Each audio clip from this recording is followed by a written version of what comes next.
হাসরের মাঠে আমলনামা প্রদানের ভয়ঙ্কর দৃশ্য। প্রিয় দর্শক, হাসরের দিন বা বিচার দিবস হলো একটা প্রলম্বিত দিন, একটি অন্ধকারাচ্ছন্ন দিন। পৃথিবীর সময় বিবেচনায় সেই দিনের পরিমাণ হবে 50,000 বছর। এই দীর্ঘ সময় একাধিক পর্বে বিভক্ত থাকবে, যার মধ্যে প্রথম হলো পুনরুত্থান পর্ব। অন্ধকারাচ্ছন্ন হাসরের মাঠে প্রত্যেকের হাতে লম্বা একটা লিস্ট ধরিয়ে দেওয়া হবে। সেখানে তার দুনিয়ার জীবনের সবকিছু পুঙ্খানুপুঙ্খ রূপে লেখা থাকবে, ছোট থেকে ছোট, ক্ষুদ্রাতি ক্ষুদ্র বিষয়, প্রতিটি মহৎ কাজের কথা, প্রতিটি মুহূর্তের কথা। এক মুহূর্তের বিবরণ বাদ যাবে না। তখন এই বিবরণ নিয়ে মানুষ সামনের দিকে যেতে থাকবে, মূল বিচার মঞ্চের দিকে এগুতে থাকবে। হাসরের মাঠে এমন এক মহৎ ত্রাসের পরিস্থিতির সৃষ্টি হবে। আর এ কারণেই সেদিন কাফের মুনাফিকরা মুখের উপর ভর করে হাঁটবে, ভয়ে আতঙ্কে চোখে মুখে কিছুই দেখবে না, যেন অন্ধকার হয়ে গেছে। তাদের মুখ দিয়ে কোনো কথা বের হবে না, যেন তারা বোবা হয়ে গেছে। আশপাশের কিছুই কানে শুনবে না, যেন তারা বধির হয়ে গেছে। তারা সেদিন এতটাই ভীত সন্ত্রস্ত থাকবে যে সেই ভয়ে লাঞ্ছনা তাদের চেহারায় ফুটে উঠবে। সেদিন আমলনামা হাজির করা হবে, তাদেরকে অপরাধীদের ভীত আতঙ্কিত দেখা যাবে। তারা বলবে, হায় রে কপাল, এ কেমন আমলনামা! এটা দেখি ছোট বড় কোনো কিছু বাদ যায়নি, বরং সবকিছুর হিসাব লেখা আছে। হাসরের মাঠে মানুষের কৃতকর্ম বাহ্যিক ও আকৃতিগত রূপ ধারণ করবে।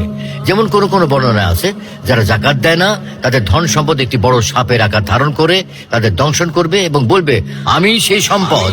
আল্লাহ রাব্বুল আলামিন আমাদের সকলকে আসহাবুল হাসানাত দলের অন্তর্ভুক্ত হওয়ার তৌফিক দান করুন।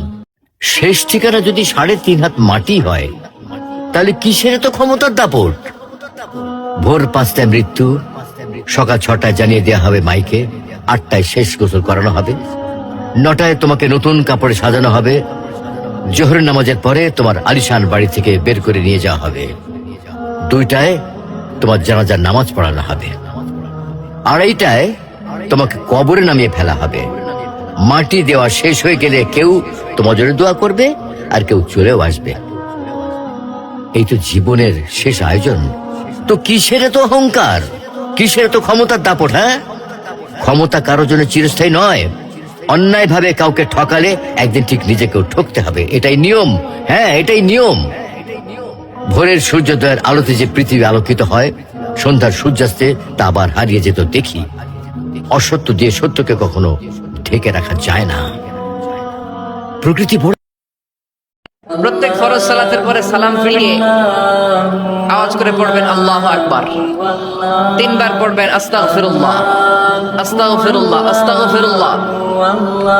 সুবহানাল্লাহ 33 বার, আলহামদুলিল্লাহ 33 বার, আল্লাহু আকবার 34 বার। অথবা শেষে 3টা 33 বার পড়ে মিলাবেন লা ইলাহা ইল্লাল্লাহু ওয়াহদাহু লা শারীকা লাহুল মুলকু ওয়া লাহুল হামদু ওয়া হুয়া আলা কুল্লি শাইইন কাদির।